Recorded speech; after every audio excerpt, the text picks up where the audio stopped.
Welcome all of you.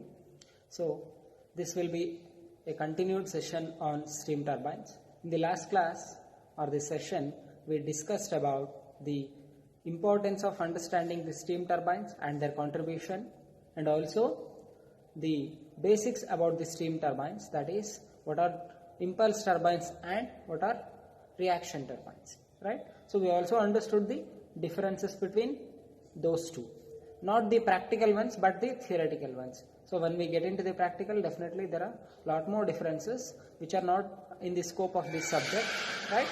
So now in this class, so let me give you a roadmap for this module. In this module consists of three parts, three different sections. So first one is single stage impulse turbines, the analysis and the problems on them. The second one is the multi-stage impulse turbines. Definitely only two stage problems are there for simplicity purpose here. So multi-stage impulse turbines, analysis and problems. And also at last we have the reaction turbines, and in special we will study Parsons turbine, which is half reaction turbine, the analysis and the problems based on it. So today we will cover one part, that is the single stage impulse turbines. So the turbine which we take into consideration, or the typical turbine, when I say a single stage impulse turbine, is definitely D-level turbine. So we will study its analysis and solve certain problems on this. So the beauty of this chapter is, or the module is, here we will solve problems graphically. So in the second module we solved these same problems in analytical manner, right? So here we will solve these problems graphically and we will understand which ones are easier and how, whether those two match, right? So this is the D-level turbine, right? So as you can see, these are the inlet triangle velocity, outlet triangle, okay? The inlet and outlet velocity triangles here, right? So now you are very familiar with the inlet and outlet triangles already, but what you are not familiar with is this combined diagram, okay? As you can see at the bottom, if you see here, what is that? So this inlet and outlet triangles are superimposed here. Now you must have very good understanding of these two, right? So because when you solve problems graphically, what we draw is the combined velocity diagram and not the inlet and outlet ones. We will not draw separately. Here we will draw a combined diagram. So our understanding of combined diagram must be very good in order to draw, in order to get some ideas while we solve the problem. So if you observe here, first observe the inlet velocity triangle A, B, C and D, right? So what we have there, AB is U, the blade velocity, BC is the tangential component of absolute velocity VU1, right? So those two are the bases. Now coming to the outlet velocity triangle, we have triangle FABG, right? So again in this triangle also there is U. Since it is an axial turbine, U remains same. U1 is equal to U2 is equal to U. So what is the common factor we have between inlet and outlet triangles? That is the U, right? Blade velocity is same across both inlet and outlet. So I will choose that as the common base and I will superimpose inlet and outlet triangles. So if you superimpose these two on the common base, what we get is the combined diagram, combined velocity diagram drawn on common base AB. So that is what you see as the combined velocity diagram here. So practice this, right? If you practice this and get familiar with this, the problems will be very, very, very easy to solve, right? So hope you are familiar with this, okay? Now we will analyze for the efficiency of a single stage impulse turbine, okay? Now definitely we have a combined velocity diagram, right? So first let us say we have the energy transfer per kg. So this expression we already know because of the Euler's turbine equation, right? So here also the same analogy holds good. So what is the in general energy transfer? It is U into VU1 plus or minus VU2, right? So so when there is plus or minus, we have to confirm whether it is plus or minus. So for that we have to go for velocity triangle. So let us zoom that a little bit. If I can zoom that a little bit, right? Now observe here. So what is the direction of VU1 and what is the direction of VU2 here? So the direction of VU1 is towards V1, that is towards the left side of the screen, right? So again, what is the direction of VU2? It is towards the V2, that is towards the right side of this screen. Understood? Since both VU1 and VU2 are in opposite direction, what should be the sign? The sign should be addition, right? VU1 plus VU2. So what happens? Yeah. So what happens? The energy transferred per kg of steam becomes E equals U into VU1 plus VU2. Right? That is clear. Now, for our simplicity purpose, we will define some constants. For example, the first one says phi, right? Phi is called speed ratio, right? What is the speed ratio? It is the ratio of blade velocity to the absolute inlet velocity, right? U by V1. It is known as phi. It is a ratio. Then we will also consider the friction between when fluid moves through the blades, there is certain friction encountered. We will take that into account, right? In the earlier derivations, what we did analyze, we assume that there is no friction at all. But in practice, there will be friction. And that friction accounts for certain energy loss, right? So we will take that into account. So if you remember the last class where we discussed that in impulse turbines, we told VR1 is equal to VR2, right? So but that is without any taking friction into consideration. But here when there is friction, obviously VR2 will be less than VR1. Understood? So that is why what we say, we will have a coefficient which is known as blade velocity coefficient, which is the ratio of outlet relative velocity to the inlet relative velocity, that is VR2 by VR1, and we will denote that as C subscript B, CB. Okay, blade velocity coefficient. It accounts for what? It accounts for friction across the blade. When fluid moves across the blades, there is some friction, right? That it takes into account. Clear?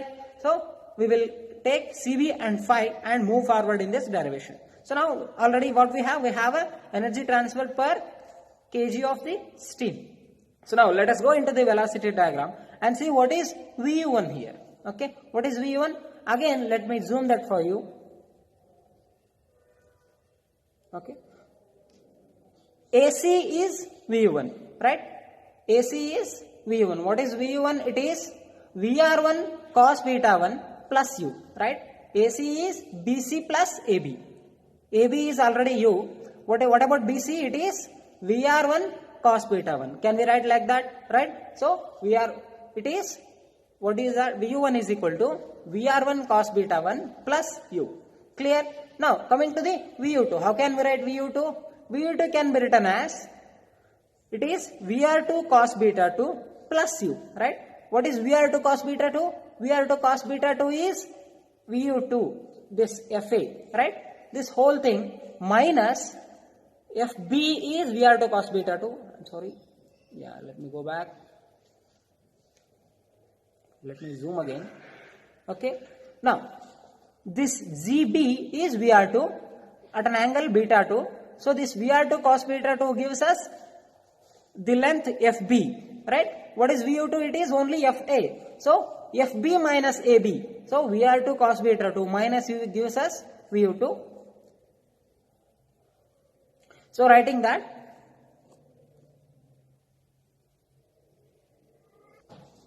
now substituting VU1 and VU2 back in the equation of the Euler's equation, that is E equals U into, what is VU1? It is VR1 cos beta 1 plus U plus, what is VU2? It is VR2 cos beta 2 minus U.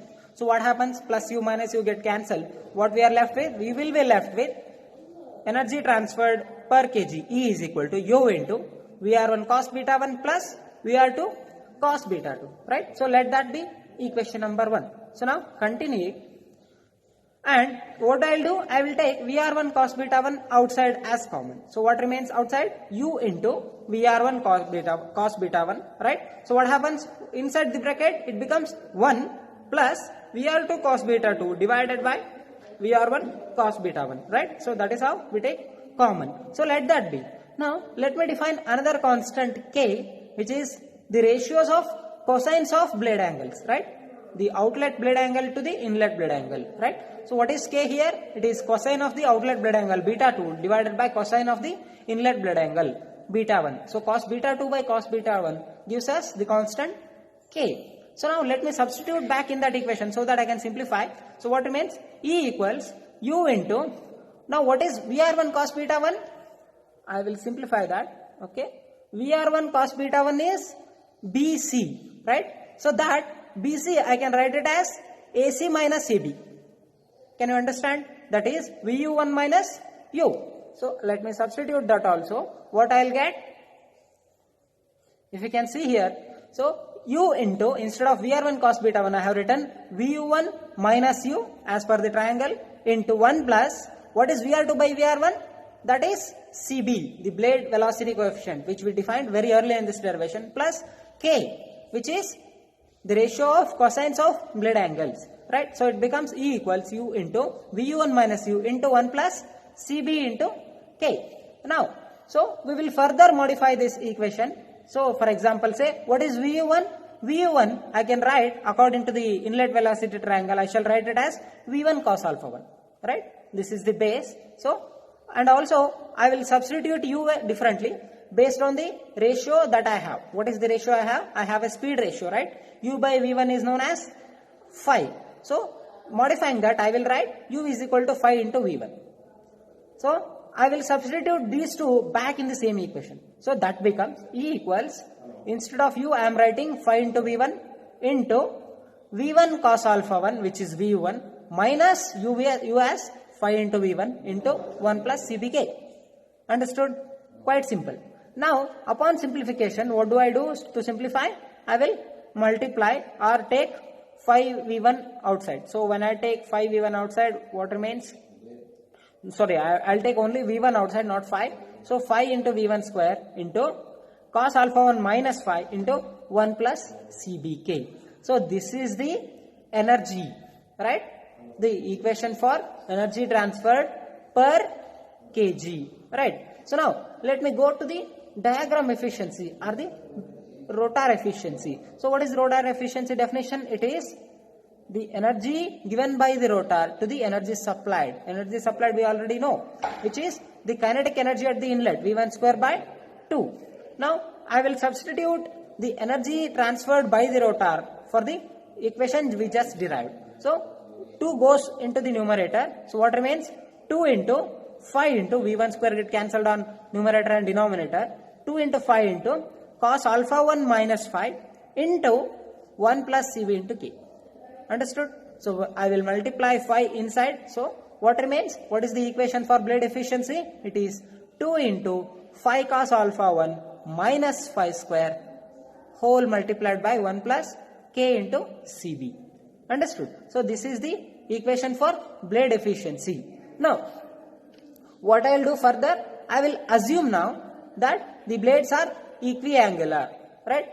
That means what? Beta 1 and beta 2 will be equal. When beta 2 and beta 2 will be equal, cos beta 2 by cos beta 1 becomes 1, obviously. So K becomes 1.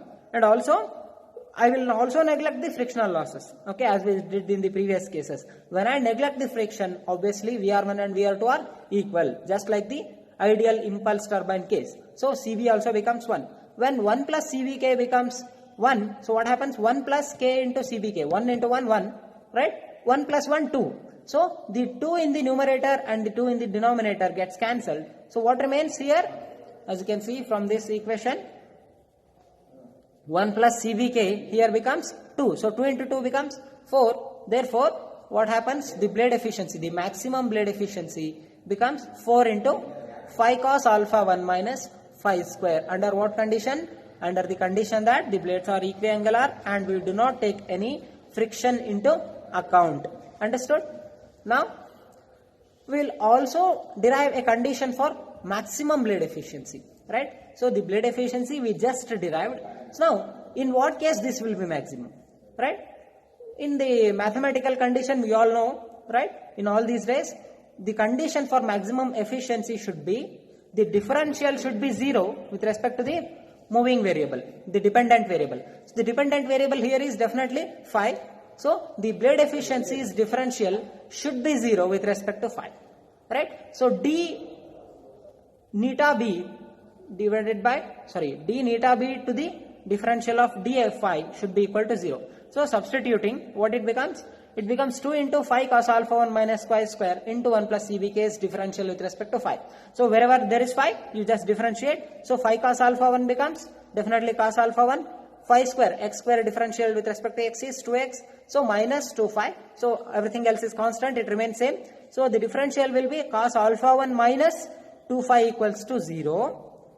Now taking phi into this side, what happens? Phi becomes phi optimum. That means the phi, the speed ratio at which there will be maximum blade efficiency. That is what is known as phi optimum, optimum speed ratio. That becomes cos alpha 1 by 2. That means this implies that this optimum speed ratio in order to obtain maximum blade efficiency will be cos alpha 1 by 2. That is of the cosine of the inlet nozzle angle.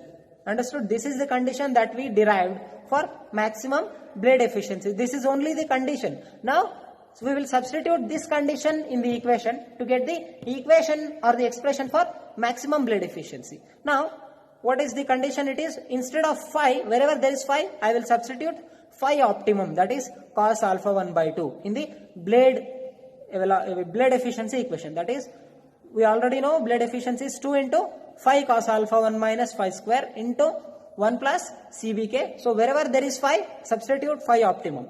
So upon substitution, I will get cos alpha 1 by 2 into cos alpha 1. So that is why it becomes cos square alpha 1 by 2. The numerator and denominator 2 gets common. So it becomes into 1 plus CB into K. So this is the maximum blade efficiency expression. So it is cos square alpha 1 divided by 2 of the cos square alpha 1 into 1 plus CBK. So generally these derivations are asked, right? So we should remember whether they have asked the condition for the blade efficiency, whether they have asked the expression for blade efficiency. We should remember and we should prolong our derivation as long as it is being completed. Okay. Now here also again, if I can assume those two conditions like the equiangular blades and the without any friction, so then this expression becomes the maximum blade efficiency expression becomes what happens? So here CB becomes 1, K becomes 1. So 1 plus 1 becomes 2. 2 in the numerator and 2 in the denominator gets cancelled. So what is the maximum blade efficiency expression? Upon the condition that the blades are equiangular and the friction is 0. So it becomes cos square alpha 1. Right? So these are the analytical parts with respect to single stage impulse turbine, wherein we dealt with the combined velocity triangle. Then we also derived the expression for E, that is the energy transferred across the rotor in single stage impulse turbine. And also then what we did, we also did derive the conditions for maximum blade efficiency and maximum the energy transferred, right? So next one, we will solve certain problems on the single stage impulse turbines. So as I told you earlier itself, all these problems will be graphical problems. So that is mentioned specifically in this module. So whenever you are solving third module problems, we should always solve them by graphical method. So in the next class we will solve some examples so that we will have better understanding. So but I will advise you to practice the combined velocity triangle as much as possible so that you are very familiar with it. So when we solve problems, you are very good at it. Right? Thank you.